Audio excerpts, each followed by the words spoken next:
The pregnant gorilla stopped screaming the exact moment the zoo lights went out, and when the backup cameras flickered back on 3 seconds later, every zookeeper in the room froze in disbelief.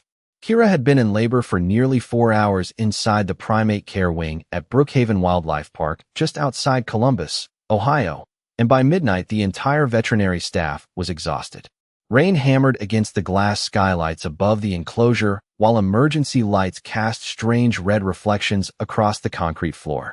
Daniel Brooks stood beside the monitoring station rubbing his tired eyes as another contraction rolled through Kira's massive body. The 420-pound Western Lowland gorilla had refused food all day, barely touched water, and spent hours dragging fresh straw into the darkest corner of her habitat, as if she was hiding from something no one else could see. Her blood pressures climbing again, Melissa Carter whispered while studying the monitor clipped to Kira's arm. The young veterinarian tried to sound calm, but Daniel could hear the tension in her voice. Every birth at the zoo was important, but Kira was different. She was one of the oldest females in the breeding program, and after 2 previous miscarriages, this might be her last chance to have a baby. A small camera mounted above the enclosure captured every movement, while Tyler Reed adjusted focus from the control room nearby. The zoo planned to use the footage for a conservation documentary later that year, but nobody expected the night to turn into something people would talk about across the country. Another contraction hit, and Kira suddenly slammed her open palm against the glass hard enough to make Melissa step backward. Then the gorilla turned her head slowly toward the camera. Not toward the vets, not toward the monitors, toward the lens itself. Daniel felt a chill crawl up his arms. Did she just look directly at us? Tyler asked through the radio speaker. Nobody answered. Kira lowered herself again, breathing heavily. But instead of pushing, she began gathering armfuls of straw over her stomach with frantic urgency. The movement looked wrong. Too deliberate. Too protective. Melissa frowned. Why is she covering herself? Another loud crack of thunder shook the building, and suddenly every light inside the primate wing went black. For a brief second, the only sound was rain pounding the roof and Kira's low breathing somewhere in the darkness. Then came a sharp metallic noise from inside the enclosure, followed by Tyler's panicked voice over the radio. Guys, one of the thermal cameras is still running." The emergency generator kicked in with a loud hum, and dim backup lights flooded the room in red. Daniel looked up at the monitor just as the thermal feed sharpened into focus. Kira was no longer lying down. She was standing completely still in the center of the enclosure, both arms wrapped tightly against her chest, staring directly toward the glass. Melissa covered her mouth. Daniel felt his stomach drop, because beneath the gorilla's body, the straw was moving, and there were clearly far more shapes underneath her than there should have been. Daniel could not stop staring at the monitor as the moving shapes beneath Kira shifted again under the pile of straw. But before anyone could enter the enclosure, the gorilla slowly backed into the far corner and pressed herself tightly against the concrete wall, as if she was terrified someone might take whatever she was hiding. The room stayed completely silent except for the soft buzzing of the emergency lights overhead. Melissa lowered her clipboard and stepped closer to the glass carefully. "Kira," she whispered gently, her voice almost sounding like someone trying to comfort a frightened child instead of a 420-pound gorilla. Kira did not respond. She only tightened her arms against her chest and stared down at the straw beneath her feet with an expression Daniel had never seen before. It was not aggression. It was fear. Deep, exhausted fear. Daniel had worked with Kira for nearly 11 years, long enough to recognize every mood she had. He knew the difference between her warning stare and her playful one. He knew how she tapped twice against the glass whenever she wanted strawberries and how she liked old blankets folded into neat squares before bedtime. But over the last month, something inside her had changed. She had stopped painting on the enrichment boards the zoo gave her every Friday morning. She no longer climbed the artificial trees near the waterfall. Most worrying of all, she had begun sleeping with her back pressed against the enclosure door every night, like she was guarding herself from something invisible. Daniel remembered arriving before sunrise one morning and finding Kira awake in complete darkness, quietly rocking back and forth while holding one tiny knitted blanket against her chest. The blanket had originally belonged to another infant gorilla years earlier, but Kira had suddenly taken it from the nursery storage bin 2 weeks ago and refused to let anyone touch it since. Melissa once joked that Kira acted more nervous than expectant, but after tonight nobody felt like joking anymore. Tyler replayed the thermal footage again from the control room while rainwater streaked down the outside windows of the primate wing. "There are definitely multiple heat signatures," he said softly over the speaker. "But they keep overlapping whenever she moves." Daniel rubbed the back of his neck anxiously. Twin gorilla births were extremely rare and dangerous, especially for a mother Kira's age. But something else bothered him more. Kira was not behaving like a mother preparing to introduce her newborns. She was behaving like someone hiding them. Melissa slowly crouched near the glass and noticed fresh scratches scattered across Kira's nesting area. Thin marks covered the concrete floor in frantic, uneven lines as though the gorilla had spent hours dragging straw back and forth through the night. "She barely slept this entire week," Melissa said quietly. "Every time we checked the cameras, she was awake." Daniel nodded slowly. 3 nights earlier, one of the overnight keepers reported hearing soft crying noises coming from the enclosure around 3 a.m. At first they assumed Kira was in early labor, but when security reviewed the footage later, the gorilla had simply been sitting alone in the dark staring at the empty nursery room across the hallway. No one could explain why. The emergency lights flickered once more, and Kira suddenly flinched so hard that straw scattered across the floor beneath her feet. Then Daniel noticed something that made his chest tighten. Resting beside Kira's massive hand was the small knitted blanket from the nursery, and wrapped tightly inside, it was something tiny that was no longer moving. Melissa instinctively reached for the enclosure gate after seeing the unmoving shape inside the knitted blanket, but Daniel grabbed her wrist before she could unlock it. "Wait," he whispered. Kira had not taken her eyes off them once. The gorilla slowly lowered herself onto the straw again, curling her massive body protectively around the bundle while the emergency lights painted the enclosure in a dull crimson glow. Nobody in the room could explain the feeling creeping through the primate wing, but it no longer felt like they were observing a normal birth. It felt like they were interrupting something deeply private and deeply wrong. Tyler zoomed the thermal camera closer, trying to separate the overlapping heat signatures, but every time the lens focused on the blanket, Kira would immediately shift her body to block the view. "She knows where the cameras are," Tyler muttered nervously. Daniel hated admitting it, but he thought the same thing. Over the years, Kira had learned routines most gorillas ignored. She recognized feeding carts before they rounded corners. She memorized staff schedules. Once, she even figured out how to cover a motion sensor with wet leaves so she could sneak fruit from another enclosure after closing hours. But tonight her intelligence felt unsettling instead of impressive. Around 1:30 a.m., Melissa tried placing a bottle of electrolyte water near the inner gate using the feeding hatch. Kira noticed instantly. Instead of taking the bottle herself, the gorilla picked up a loose handful of straw and carefully pushed it across the concrete floor until it completely covered the bottle from sight. Then she dragged the knitted blanket closer against her chest and turned away from everyone again. "Why would she hide water?" Melissa whispered. Nobody answered. Rain continued crashing against the roof while thunder rolled across the dark Ohio sky. Outside, the entire zoo had gone quiet except for the primate wing.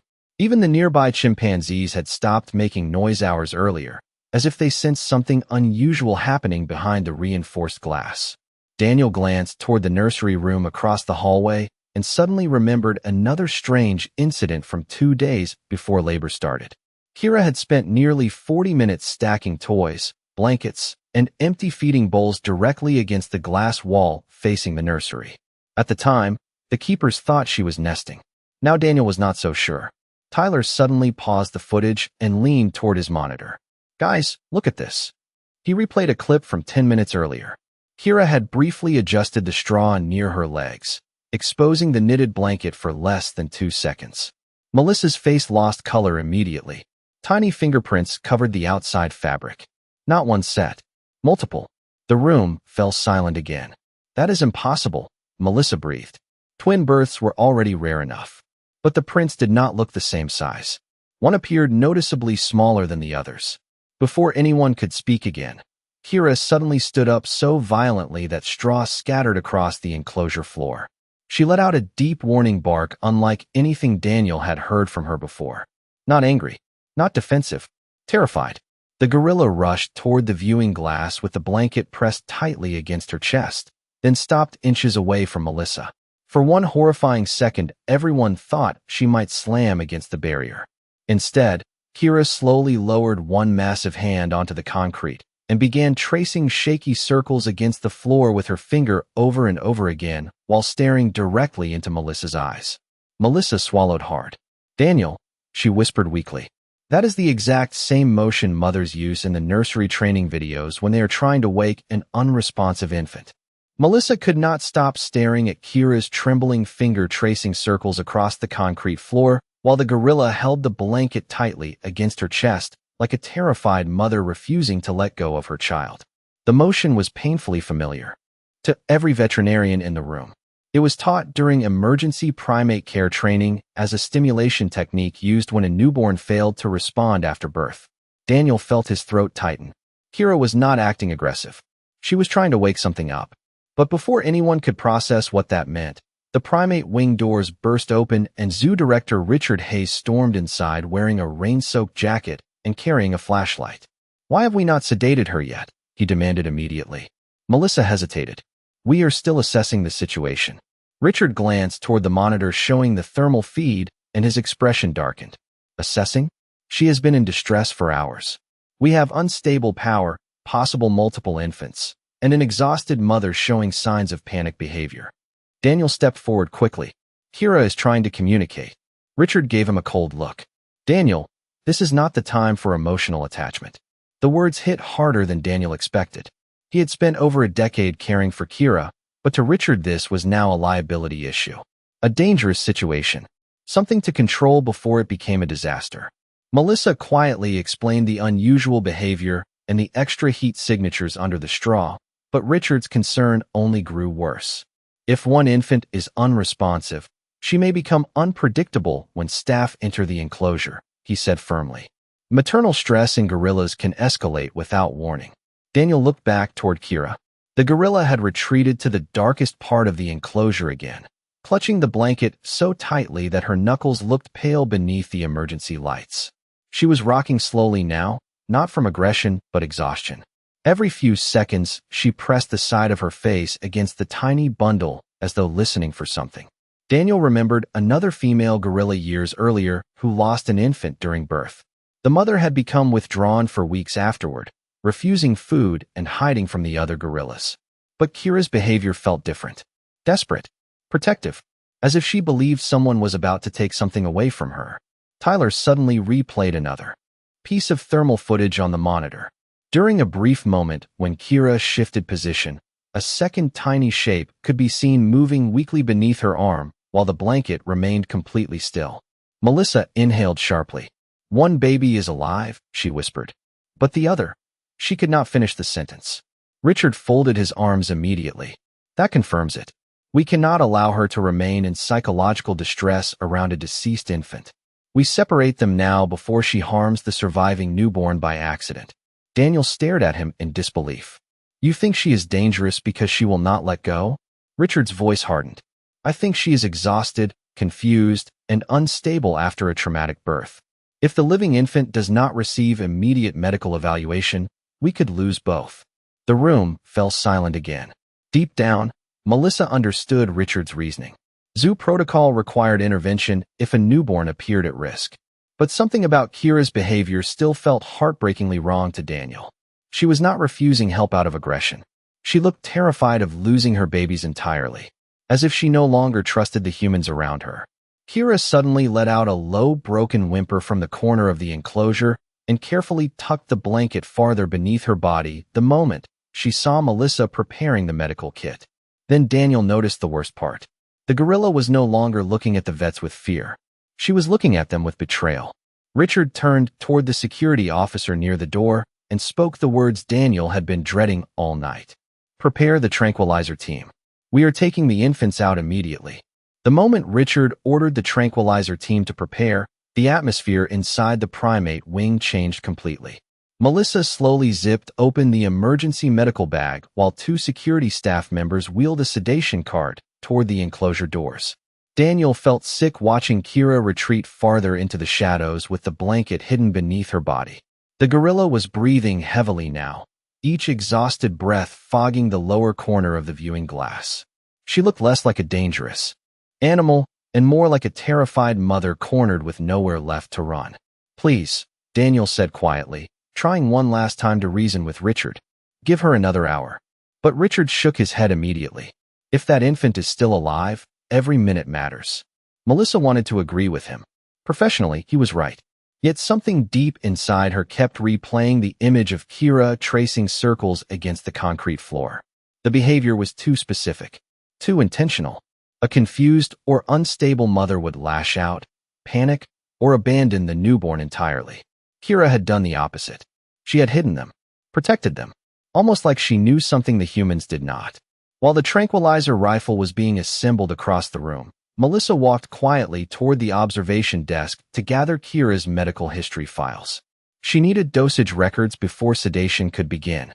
Papers covered the desk in messy stacks from the long night, and as she searched through them, a small folded chart slipped onto the floor beside her shoe. Melissa bent down absently to pick it up, but the moment she unfolded it, her expression changed. It was Kira's prenatal ultrasound report from 6 weeks earlier. Melissa frowned immediately. She remembered reviewing this scan herself. According to the report, Kira had been carrying only one infant. Yet someone had handwritten an additional note in the bottom corner using blue marker. "Second heartbeat inconsistent. Recheck recommended." Melissa blinked in confusion. She had never seen that note before. Stranger still, the recommendation section beneath it had been crossed out completely with thick black ink. "Daniel," she whispered sharply. He walked over quickly while Richard remained busy coordinating the sedation team near the hallway. Melissa handed him the chart with trembling fingers. Daniel stared at the note silently. "Why would someone black this out?" he asked. Melissa shook her head slowly. "I do not know. But if there really were signs of a second infant weeks ago, then Kira may have known this entire time." Daniel looked back toward the enclosure. Kira was still curled around the blanket, occasionally shifting her body to shield the smaller moving heat signature behind her arm. Suddenly, another strange detail clicked into place inside Melissa's mind. During the last month of pregnancy, Kira had repeatedly refused to enter the standard maternity enclosure and instead kept dragging blankets into the old nursery corner near the heating vents. At the time, everyone assumed she wanted warmth. But what if she had been preparing for something weaker? Something vulnerable? Melissa quickly returned to the ultrasound files and searched deeper through the folder. Most scans were routine, but one image stopped her cold. The second faint heartbeat appeared again near the edge of the frame, almost hidden behind the larger infant. The image quality was poor, but it was there. Small, fragile, easy to miss, or easy to ignore. "Richard needs to see this before they sedate her," Daniel said immediately. But before Melissa could respond, Tyler's voice suddenly crackled through the speaker system from the control room upstairs. "Guys, I think you need to come look at this footage right now. Kira was not hiding the babies from us." His voice lowered uneasily. "I think she was hiding one of them from somebody else." Daniel and Melissa rushed upstairs into the control room while rain rattled violently against the narrow windows above them. Tyler was frozen in front of the monitor with one hand still gripping the playback controls. The thermal footage from earlier that night flickered across the screen in grainy shades of orange and blue. "Watch the back in trance," Tyler whispered. Daniel narrowed his eyes. At first he saw nothing except Kira moving nervously around the enclosure during labor. Then, almost hidden in the corner of the frame near the service corridor, a second figure appeared outside the habitat gate shortly before the power outage. Melissa frowned. "Who was that?" Tyler zoomed closer. A maintenance worker wearing a hooded rain jacket stood beside the enclosure for nearly 30 seconds before glancing around the hallway. Then the man slowly crouched beside the lower feeding hatch. Daniel felt his stomach tighten immediately. "Pause it." Tyler froze the frame. The worker's hand was reaching toward the hatch opening. "That hatch should have been locked during labor," Melissa said quietly. Tyler swallowed hard and resumed the footage. Kira suddenly noticed movement near the corridor and reacted instantly.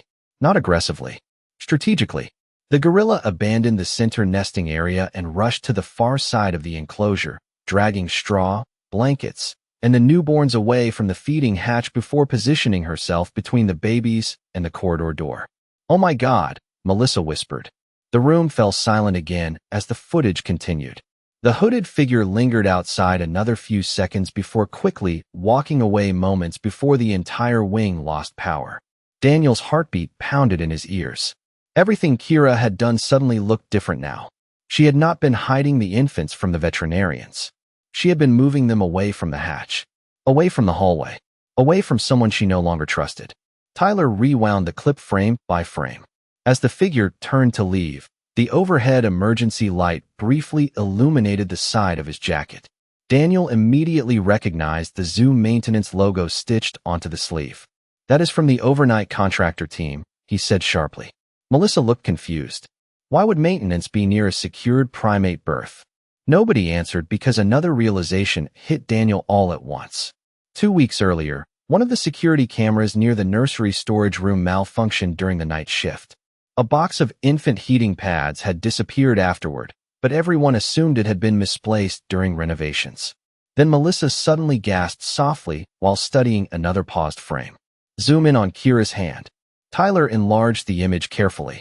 The gorilla was clutching something small beneath the blanket. Not one of the infants. A broken plastic zip tie. Daniel stared at the screen in disbelief. Feeding hatch locks inside the primate wing used plastic emergency seals during overnight hours. If one had been broken open from outside, Kira would have seen it happen.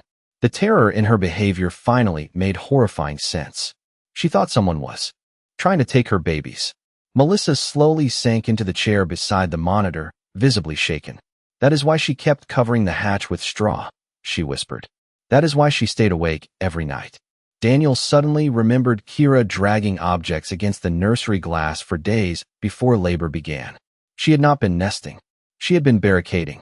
The gorilla had sensed a threat long before any human noticed it. Downstairs, a radio crackled through the speaker system announcing that the tranquilizer team was now in position outside the enclosure. Richard's voice came through calmly. "Prepare for sedation." Daniel spun toward the door immediately. "Stop them now." But before anyone could move, the live camera feed downstairs showed Kira doing something that made every person in the control room freeze completely still. The gorilla slowly lifted the blanket for the first time all night and carefully placed the weaker newborn behind the stronger infant before turning her body toward the feeding hatch alone, as if she had already decided which baby she was willing to risk herself protecting. For several long seconds, nobody in the control room moved or spoke, while Kira remained positioned between the feeding hatch and her newborns with her exhausted body trembling under the dim emergency lights. Daniel felt a crushing wave of guilt rise inside his chest as he replayed every strange behavior from the past month in his mind. The sleepless nights, the barricaded nursery corner, the hidden blankets, the frantic scratching near the hatch. None of it had been aggression. Kira had been terrified the entire time, and the humans around her had mistaken that fear for instability. Melissa slowly covered her mouth with shaking fingers as tears filled her eyes. "She knew," she whispered weakly. "She knew before any of us did." Downstairs, the tranquilizer team was already approaching the enclosure doors when Daniel grabbed the radio from the control desk. "Stand down immediately," he shouted. "Do not sedate her." Richard's frustrated voice answered instantly through static. "Daniel, we do not have time for this." "No." Daniel snapped back harder than anyone had ever heard him speak before. "We almost drugged a mother who has been protecting her babies from a security breach all night." Silence answered him for a moment. Then Richard's tone changed. "What are you talking about?" Melissa quickly explained the footage, the broken hatch seal, and the hidden ultrasound note, while Tyler replayed the thermal clip again on the main monitor. Nobody in the room could deny it anymore. Every movement Kira made suddenly carried heartbreaking clarity. The way she shielded the smaller infant. The way she blocked the hatch. Even the circle she traced on the floor for Melissa. She had not been begging for help for herself. She had been trying to tell them one of her babies was fading while she desperately guarded the other from danger. Daniel looked down at the live feed again and felt his throat tighten painfully. Kira was exhausted beyond anything he had ever seen. Sweat dampened the fur around her shoulders. Her breathing came in slow, uneven waves. Yet she still kept her body positioned protectively in front of the newborns despite barely being able to stay upright. "She trusted us once," Melissa said quietly, staring at the screen. And we almost proved she should not. Richard finally entered the control room several minutes later, his expression pale after reviewing the footage himself. For the first time all night, the confident director looked shaken. He watched Kira curl herself tighter around the infants and lowered his eyes. "I thought I was protecting the babies," he admitted softly. Daniel did not answer immediately. He remembered how Kira used to reach through the training bars every morning for strawberries from his pocket. How she once sat beside him for nearly an hour after another elderly gorilla died at the zoo, as if she somehow understood grief. Tonight she had spent hours trying to protect her children while the humans she depended on prepared to separate them from her. Tyler suddenly zoomed in on the live feed again. The stronger infant had begun moving weakly beneath Kira's arm, but the smaller blanket remained still. Kira gently nudged it once with her fingertips before lifting her tired eyes toward the viewing glass again. The look on her face shattered whatever emotional distance remained inside the room. It was not anger anymore. It was pleading. Melissa wiped tears from her cheeks and turned toward the medical cabinet. "We are doing this differently," she said firmly. "No tranquilizers. No forced separation." Richard looked uncertain. "Then how do we reach the infants safely?" Daniel stared at Kira for several long seconds before answering quietly. "We stopped treating her like the problem." He grabbed the old knitted blanket from the nursery shelf beside the control room door and headed toward the enclosure. "And we earn her trust back before it is too late." Daniel stepped slowly into the dim service corridor carrying the old knitted nursery blanket carefully folded against his chest, while Melissa followed several feet behind with a portable infant warmer and oxygen kit resting quietly on a rolling cart. Nobody else entered the wing. Richard ordered security to clear the hallway completely and shut down every unnecessary light near the enclosure. For the first time all night, the humans stopped surrounding Kira with noise, equipment, and pressure. They simply gave her space. Rain still tapped softly against the skylights overhead, but the panic that had filled the building for hours slowly began fading into a tense silence. Inside the enclosure, Kira immediately noticed Daniel approaching alone. Her exhausted body stiffened at first, and she pulled the infants closer beneath her arms. Daniel stopped several feet from the viewing glass and slowly lowered himself onto the concrete floor so he appeared smaller and calmer. He did not look directly at the babies.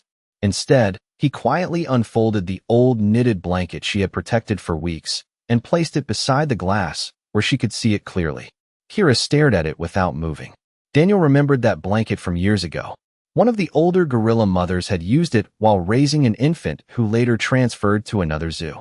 Most animals ignored objects once they lost meaning, but not Kira. She remembered everything connected to care, safety, and family.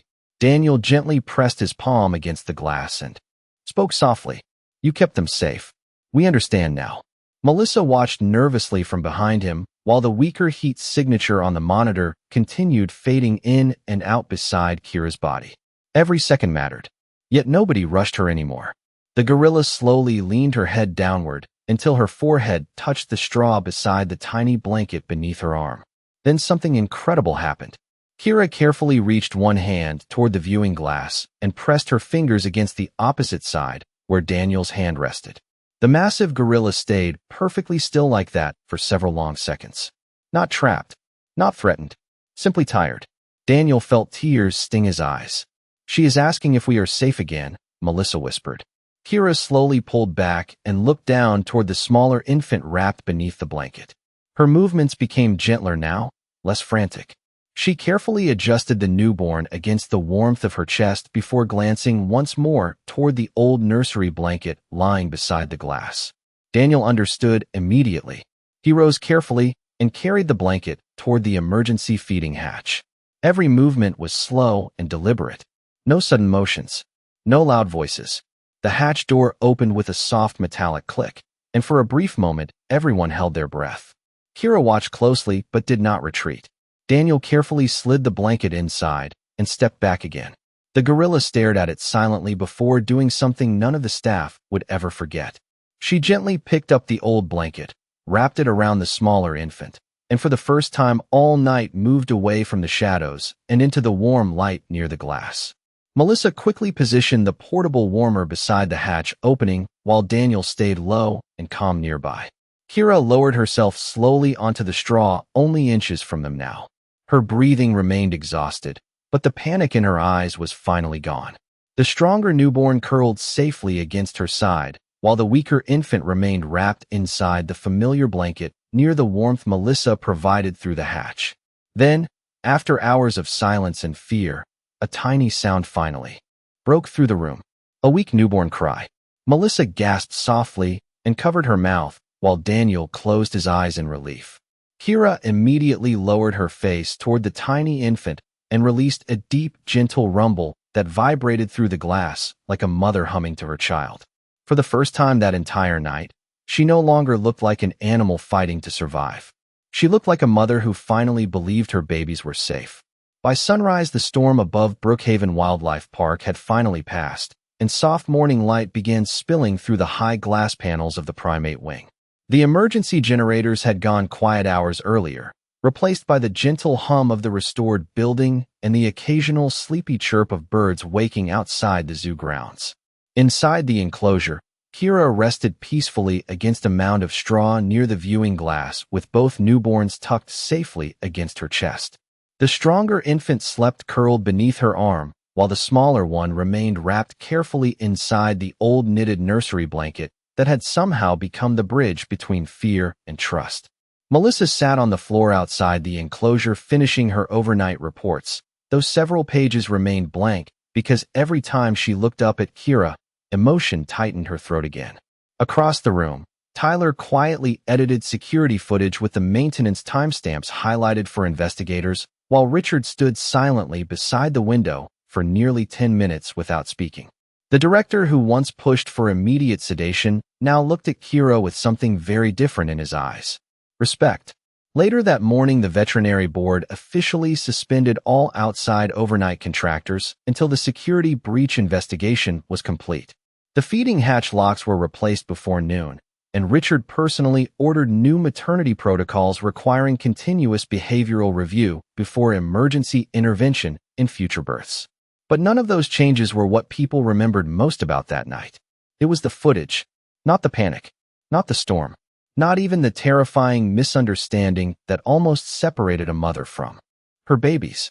What stayed with people was the moment Kira finally stepped out of the shadows after realizing someone had chosen to listen instead of control her. Over the following weeks, the story quietly spread online after Tyler released part of the security footage with the zoo's permission. Millions of people watched the exhausted gorilla shielding her newborns through the night, while tracing trembling circles on the concrete floor, asking humans for help in the only language she had.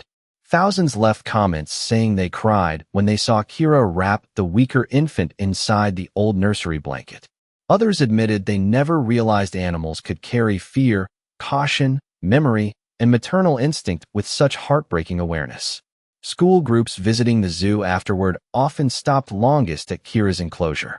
Children would press small hands against the glass while the two young gorillas played beside their mother in the afternoon sunlight. The smaller infant eventually grew stronger and developed a habit of curling up beneath Kira's arm every time strangers approached the enclosure.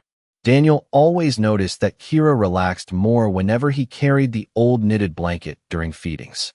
She never let the zoo remove it from the habitat again. One quiet evening, nearly 2 months later, Melissa stayed late finishing paperwork while Daniel cleaned the nursery storage room nearby. As they prepared to leave, they noticed Kira sitting alone beside the glass watching the sleeping infants curled together in the straw. The gorilla gently lifted the old blanket and covered both babies before resting one massive hand softly across their backs. Then she looked toward Daniel and Melissa standing in the hallway. No panic, no fear, just calm recognition. Daniel slowly placed his hand against the glass one last time before shutting off the lights for the night. Kira moved closer and rested her hand against the other side exactly where his was waiting. Neither moved for several seconds. There were no cameras rolling anymore. No emergency alarms. No crowds. Just a tired mother who had fought all night to protect her children and the humans who finally understood what she had been trying to say all along. Sometimes the deepest intelligence is not found in words, but in the courage to protect what you love even when nobody believes you.